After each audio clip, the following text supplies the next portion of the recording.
십자가의 길을 걷는 기쁨이라는 제목으로 말씀 함께 나누겠습니다. 오늘 본문의 수신자가 되는 고린도 교회는 다른 지역들과 조금 다른 특징들이 있는 도시입니다.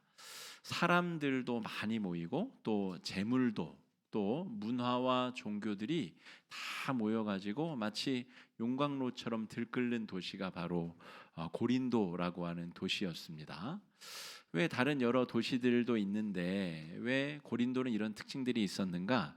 지도를 보시면 그 이유를 조금 아실 수 있습니다. 앞쪽에 보시면 우리 이렇게 톡 튀어나온 것을 우리가 반도라고 부르잖아요. 저희가 잘라지면 섬이 되고 근데 연결이 돼 있어요. 그래서 이것을 펠로폰네소스 반도라고 부르는데 저 반도의 크기가 전라남북도 합친 것 정도의 크기가 됩니다. 그러니까 작지 않은 반도고요. 그리스 본토, 저 아테네를 중심으로 한 쭉 올라가 있는 게 본토라고 한다면 이제 반도가 연결돼 있고 그 병목, 병 입구처럼 그 자리 잡은 도시가 바로 고린도라고 하는 도시입니다. 그러니까 저 반도로 사람이 건너가거나 물동량이 건너가려면 이 고린도라고 하는 도시를 꼭 지나가야 되기 때문에 저곳이 사람도 재물도 문화와 종교들이 다 용광로처럼 모이는 그런 도시다라고 볼 수 있겠고요. 또 하나 특징은 이 두 개의 바다가 또 만나게 됩니다. 이오니아 해와 에게해가 만나는 곳이라 저 에게해에서 펠로폰네소스 반도를 이렇게 쭉 돌아가려면 얼마나 이 지금 항해술도 아니고 얼마나 먼 길을 돌아가야 되겠어요? 그래서 저 병목같이 생긴 곳이 약 7, 8km 정도 되기 때문에 저기를 1881년부터 뚫기 시작해서 1893년도에 고린도 운하를 완성했습니다.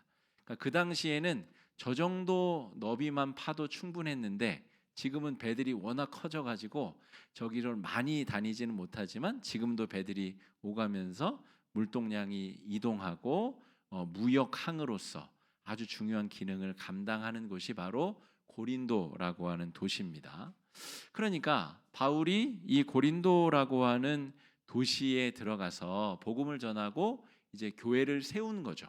그리고 났더니 빌립보나 뭐 아테네나 다른 도시들에 비해서 다른 특징들이 있는 거예요. 어떤 특징들이 있는지 오늘 고린도 전서에 너무 자세하게 묘사가 되고 있는데 1장에서는 분파가 지어진 문제점이 등장합니다. 땡땡 집사님, 땡땡 권사님 파로 나뉘어져 가지고 박 터지게 싸우고 서로 인사도 안 하고 서로 당을 지어서 막 싸우는 그런 일들이 분열적인 현상들이 고린도 교회 안에 벌어지고 있었고 고린도전서 5장, 6장 이렇게 넘어가다 보면 윤리적인 범죄들이 등장합니다. 그러니까 우리 아버지의 이 어머니, 그러니까 배다른 어머니와 불륜 관계에 있다든지 충격적이지 않습니까? 그런 내용들이 성경에 그냥 막 써 있어요. 여과 없이. 당신들 그런 죄악으로부터 돌이켜야 됩니다. 교인과 교인들끼리 싸우는데 법정 소송까지 벌어져 가지고 교회의 지도자가 중재가 불가능한 상황. 그래서 세상 법정에 나가서 누가 옳은지를 다투고 겨루는 상황까지 벌어지게 되었다. 이런 내용들이 여과 없이 다 기록이 되어져 있습니다. 이런 문제점이 있는 교회는 여러 바울의 서신에 등장하는 교회들에는 고린도 교회가 유일합니다. 다른 교회들도 문제들이 있지만 이런 아주 문제의 백화점처럼 아주 문제가 복합적으로 벌어지는 교회는 고린도 교회가 유일하다는 거죠. 그런 교회를 지금 교회를 세워놓고 바울이 다음 목적지를 향해서 이동했다가 거기서 고린도 교회를 교화하고 고린도 교회를 회복시키기 위해서 쓴 편지의 내용이 고린도전서, 고린도 후서의 서신이다라고 볼 수가 있겠습니다. 복음이라고 하는 것은 현지 상황에 맞춰서 전해지게 마련입니다. 그러니까 어떤 경우는 선교사가 위로부터의 선교를 선택할 때가 있어요.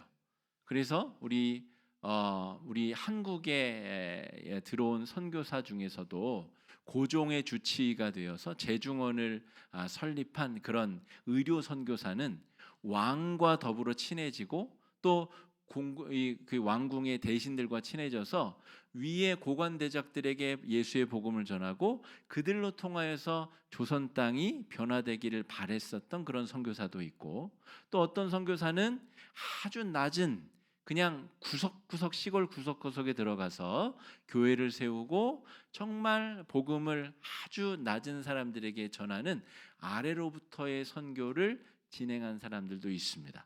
그러니까 복음이 그 상황에 맞추어져서 복음이 전해져야 된다는 거죠. 이것을 복음의 현지화, 복음의 상황화 이렇게 부른다는 것이죠.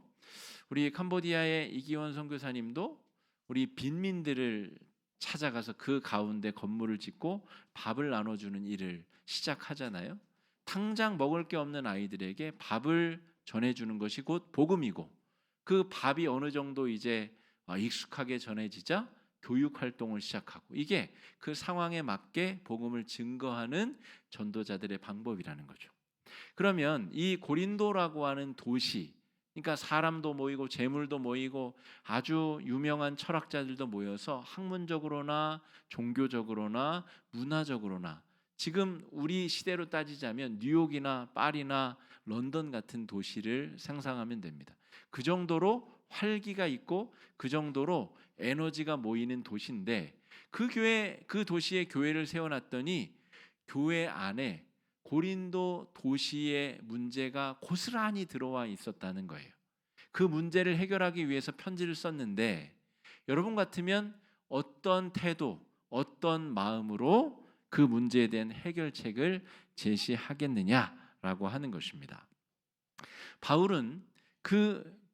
이 고린도 교회의 그 복잡다단한 문제의 현장 가운데 아주 미련해 보이는 십자가로 그 해결책을 삼습니다. 사실 바울은 유대인으로서도 아주 완벽에 가까운 유대 학자이고요. 바리새인 중에 바리새인이고, 태어난 곳이 다소라고 하는 헬라 지방이었기 때문에 헬라 문화와 헬라 학문, 헬라 수사학까지 완벽하게 익히고 숙지한 사람입니다. 그러니까 이 고린도라고 하는 도시를 모를 리가 없고, 그들이 처해 있는 상황, 그들이 철학적으로 완성된 단계의 토론을 주고받으며 또 지적으로나 경제적으로 부족하지 않은 사람들이기 때문에 어떤 말로 이들에게 예수 십자가의 복음을 전할 것인가를 깊이 고민했을 것입니다. 그런데 오늘 바울이 꺼내든 이 문제의 해법이자 열쇠는 이 헬라인들이, 고린도인들이 보기에는 너무너무 어리석어 보이는 미련한 십자가를 꺼내 들었다는 것입니다. 십자가의 길을 통하여 당신들이 직면한 이 현안들을 헤쳐 나가보라 라고 권면하고 있다는 것이죠. 미련한 십자가라는 이야기는 지난주에도 묘사를 했지만 사람들이 생각하는 일반적인 해법이 아닙니다. 천지를 창조한 창조주가 피조물을 대신해서 자신의 생명을 내어놓는 행위, 얼마나 미련해 보이고 어리석어 보이는 시입니까? 만약에 우리 10살 제 아들이 뭐 그럴 일이 없겠지만 어디 밖에서 남에게 피해를 주거나 아니면 손해를 끼친다면 저는 이유를 불문하고 경제적인 책임이든 뭐 도덕적인 책임이든 제가 대신 질 것입니다. 그게 당연하죠. 제가 우리 부부가 낳은 자식이고 또 잘 가르치고 양육하지 못해서 벌어진 일이기 때문에 무한 책임을, 미성년인 그 아이에 대한 모든 책임을 부모가 지는 것이 맞죠. 근데 하나님께서 마치 우리 인간들의 죄악을 무한 책임을 감당하는 부모처럼 감당했다는 것입니다. 심지어 자기 자신이 대신 목숨을 내놓는 방식으로 십자가에 달려 처참하게 죽는 방법으로 창조주가 우리를 사랑했다는 이야기를 가감없이, 어떠한 포장도 없이 바울이 이 고린도 교회에 던지고 있습니다. 사실 에베소 교회에는 바울이 이런 식으로 복음을 전하지 않았습니다. 이름을 알지 못하는 신들에게라는 이 신상을 딱 예로 들어서 너희들이 알지 못하는 신들도 있지 않느냐, 그 신의 이름을 내가 알려주려 하노라 라고 그렇게 복음 전파를 시작합니다. 그러니까 에베소나 이 아테네나 고린도나 똑같이 사람이 모이고 문화가 모이고 종교가 모이는 곳이었지만 이 고린도 교회, 더 이상 물러갈 곳이 없을 정도로 범죄와 죄악이 들끓는 이 소돔과 고모라와 같은 도시를 향해서 바울이 다른 해결책이 아니라 유일하고 완벽한 해결책인 십자가를 꺼내 들었다라고 하는 것이죠. 효율성과 합리성을 추구하는 이 고린도 사람들에게 어떻게 보면 이 미련해 보이는 십자가는 폭소거리였을 것입니다. 아주 파안대소하게 만드는, 야, 정말 보다 저런 어처구니 없는 신의 이야기를 내가 듣게 되는구나. 어떻게 자기가 창조한 그 피조물을 위해서 죽는 신이 어디 있다는 말인가? 그런데 바울은 그 십자가의 어리석은 길만이 이 고린도 사람들의 그 죄악의 올가미, 죄악의 굴레로부터 그들을 해방시킬 수 있는 미련하고 멍청해 보이지만 유일한 길이라고 확신하였습니다. 자, 18절 말씀 우리 한번 같이 읽어보겠습니다. 시작. 십자가의 도가 구원을 받는 우리에게는 하나님의 능력이라. 이 부분에서 우리는 하나님께서 왜 미련한 십자가를 통해서 우리를 구원하여 주셨는지 우리는 깨닫게 됩니다. 공부 많이 한 사람들만 만약에 여러분 라틴어를 완전히 완벽하게 읽고 해석할 수 있어야 예수 십자가, 예수의 그 구원의 의미를 깨달을 수 있다고 생각한다면 그럼 대부분의 사람들은 구원받을 가능성 자체가 없어집니다. 내가 공부를 많이 해야, 그 논리 구조를 다 꿰뚫어야 구원을 이해할 수 있다면, 그런데 오늘 이 미련해 보이고 어리석어 보이는 십자가는 오히려 자기가 똑똑하다고 하는 사람들은 시시하게 여기고, 야, 그거 뭐 허무맹랑한 이야기야. 내가 이렇게나 많이 공부했는데 그것에 비하면 이 십자가는 정말 거짓말 같은 얘기야. 그러므로 오히려 많이 배운 사람들이 교만에 빠져서 십자가의 길에 접어들지 못하는, 하나님께서 공평과 정의로 세상을 심판하신다고 하는 표현이 이 장면에서 정확하게 응답되고 있다는 것입니다. 그러므로 이 십자가의 은혜가 깨달아졌다는 것은 그야말로 하나님의 은혜가 아닐 수 없습니다. 자기 지혜 안에 하나님을 가두려고 하는 사람들, 욥의 우리 3명의 친구들 플러스 1명 엘리후까지 4명의 친구들이 바로 그런 경우죠. 내가 하나님을 다 이해하고 있다라는 관점에서 너에게 고난이 닥친 이유는 이거야. 그러니까 너는 내 생각대로, 내가 이해한 하나님대로 너는 하나님 앞에 나아가야 돼. 그 친구들이 하나님을 제대로 인식했는가? 그렇게 볼 수 없다는 거죠. 자기 지혜 안에 하나님을 가두려고 하는 사람들은 결국 십자가의 길을 벗어나고 하나님의 자녀가 되는 길에 접어들 수 없으며 구원받은 하나님의 자녀가 될 수 없다는 것입니다. 오직 십자가의 길은 하나님께서 보여주시는 그 은혜의 빗줄기를 따라가야만 십자가의 의미를 깨달을 수 있고, 세상적으로는 무지랭이 아무것도 모르는 무학자라 할지라도 주님께서 은혜의 빛을 비춰주시면 그 은혜의 빛을 따라서 정말 많이 배운 사람들도 깨달을 수 없는 이 십자가의 비밀을 깨달을 수 있다는 것이죠. 그런 관점에서 우리 장로교에서는 구원받게 된 모든 과정이 다 0.00001%도 자기 공로가 없는 100% 하나님의 은혜라고 여긴다는 것입니다. 내가 노력해서 공부해서 깨달아 알게 된 것이 아니라 그 믿음도 나에게 주셨기 때문에 믿어지는 것이고, 그 믿음의 길을 가다 보니 십자가가 보여지고 십자가를 통해서 하나님의 자녀가 되는 길이 우리 앞에 열리게 됐다는 것입니다. 철저하게 100% 1000% 하나님의 은혜로 우리가 구원받게 되었다는 것이죠. 여러분, 고린도 도시에 살아가는 사람들처럼 현대를 살아가는 저와 여러분 우리들 역시 이런 아주 복잡다단한 문제와 고민들 연속 가운데 우리가 놓여져 있다고 볼 수 있습니다. 그것을 없애고 해결하기 위해서 우리가 아등바등하고 살아가는데 결국 그것으로부터 우리가 얼마나 자유로워졌는가를 우리가 생각해 보면 많이 노력했는데 한두 걸음 전진했다가 다섯 걸음 후퇴하는 일들을 우리가 반복하며 살아가고 있습니다. 작년에도 돈 문제로 걱정했는데 올해도 여전히 돈 문제로 걱정하고 있고, 작년 재작년에도 인간관계가 풀리지 않아서 사소한 실수와 사소한 오해로 원수처럼 담쌓고 살아가는 사람들이 있는데 지금도 여전히 그런 사람들이 우리 안에 있지 않습니까? 우리가 아등바등 애쓰고 살아가는데 길이 열려지지 않을 때 십자가의 길, 십자가의 도, 그것을 발견해야 됩니다. 십자가의 도라는 말이 십자가의 길이라는 뜻이잖아요. 길도자를 쓰니까. 근데 여러분, 십자가 자체가 길이라는 것이죠. 십자가를 통해서 우리가 어떤 인생을 살아가야 되는지, 어떤 세상을 바라봐야 되는지 길이 열리고 그 길을 통해서 구원받은 하나님의 백성으로 살아갈 수 있게 된다 하는 것입니다. 여러분, 십자가에서 우리가 희망의 길을 발견해 보면 좋을 것 같습니다.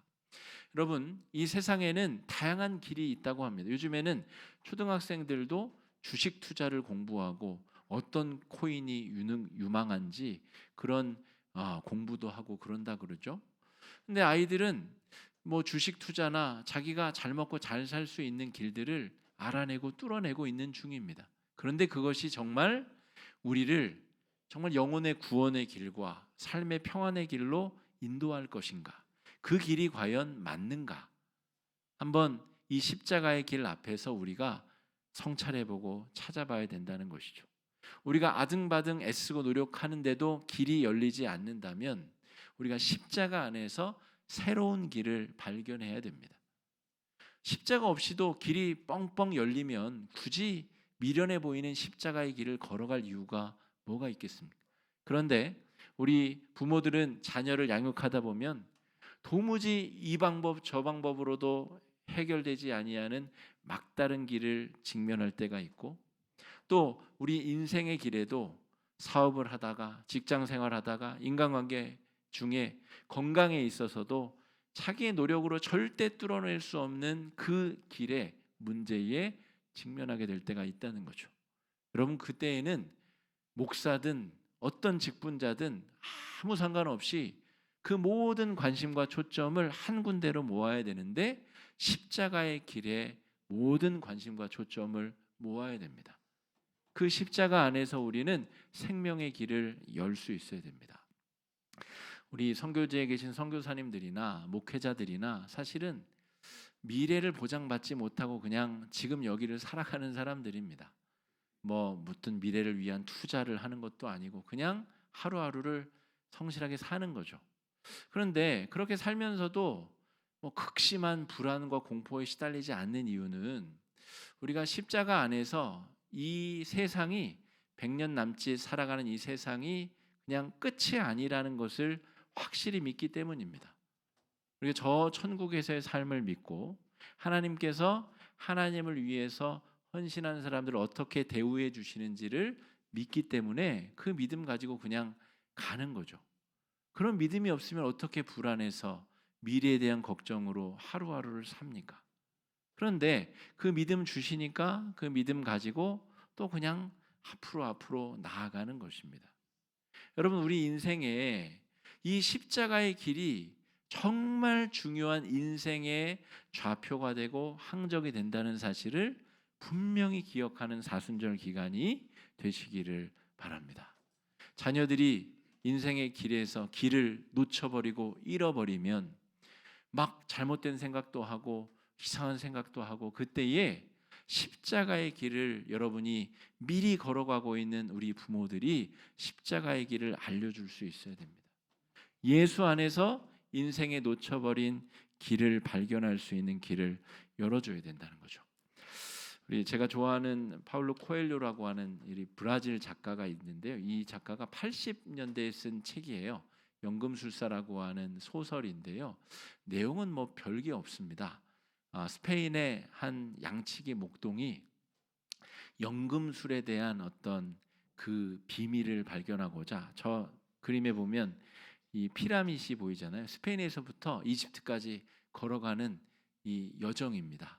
그래서 피라밋을 파보면 거기에 연금술, 이 굴이라든지 납이라든지 이런 것에다가 약품을 넣으면 금으로 바뀐다라고 하는 신념, 이것을 연금술이라고 하는데, 그 연금술에 대한 믿음을 가지고 먼 길을 걸어서 피라밋 밑에까지 갔더라는 거예요.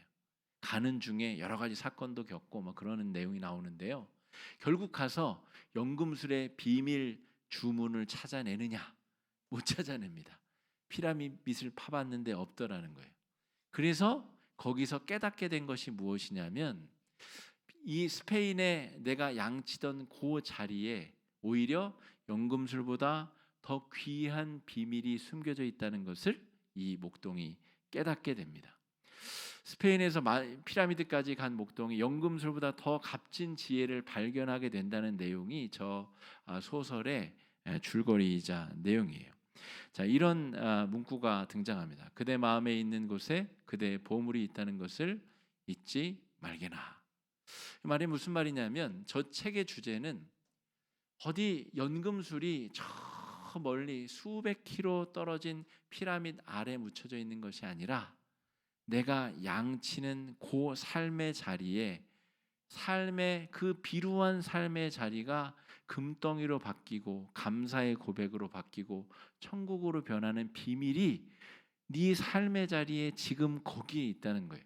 그 사실을 이 목동이 피라미드 앞에까지 가가지고 발견하게 된다는 내용이 책의 주제입니다. 여러분, 저 책을 안 읽으셨더라도 여러분, 내일부터 시작되는 여러분의 삶의 자리에서 삶이 별 볼 일 없는 납덩어리, 구릿덩어리가 금덩이로 변화되는 비밀이 여러분 십자가 안에 있다는 것이죠. 예수와 더불어 성령과 더불어 살아가는 나의 삶의 자리에서 십자가를 통해서 내 삶을 바라보면, 나에게 변화된 중생의 삶을 허락해 주신 하나님의 은혜로 말미암아 별 볼 일 없는 내 삶의 자리가 금광의 자리로 변화되어서 보이고, 정말 늘 마찰이 있고 갈등이 있는 내 가족들, 내 자식들, 내 형제 자매들, 우리 믿음의 공동체의 형제 자매들도 둘도 없이 소중한 하나님께서 나에게 붙여주신 하나님의 백성, 하나님의 거룩한 관계로 보여진다는 거죠. 십자가의 길을 통해서 관계도 다시 보이고, 재물의 문제도 다시 보이고, 질병의 문제도 다시 보이고, 내 전 존재가 십자가의 길 안에서 새로워진다는 것입니다. 여러분, 우리는 아주 힘들고 어려운 삶을 살아가고 있습니다. 예수를 믿는다고 해서 그것이 단순간에 좋은 쪽으로 바뀌거나 해결되어져 보이지 않습니다. 그러나 미련해 보이는 십자가 안에서 우리는 최고의 지혜와 구원의 길을 발견한 사람들입니다. 또 마찬가지로 하나님께서는 그 전도에 미련한 것으로 십자가를 또 미련하게 전하는 방법으로 예수의 복음을 전하기를 원하십니다. 이 사순절 기간, 여러분 다가오는 한 주도 여전히 힘들고 어려운 일들이 찾아오게 될 텐데, 그때마다 여러분 십자가 밑에, 십자가 그늘 아래 쉬시고, 날 위해 대신 고통당하시고 죽음의 고통 가운데 들어가신 예수의 십자가를 묵상하시며 잠시 쉬시면 좋겠고, 또 십자가를 바라보고 또 걸어가는 우리의 삶의 힘들고 또 어려운 순간들을 이겨낼 수 있는 그런 은혜의 한 주가 되시기를 주의 이름으로 축복합니다. 이 시간에 말씀 의지해서 함께 기도하겠습니다. 기도하실 때에 하나님, 우리에게 십자가의 길을 열어주셔서 감사합니다. 다른 길들이 다 막히고 다른 길들이 보이지 않을 때에 십자가를 바라보며 십자가의 길을 향해 걸어가는 주의 백성들 되게 해달라고 이 시간에 마음을 합쳐 함께 기도하며 나아가겠습니다. 기도하겠습니다. 사랑해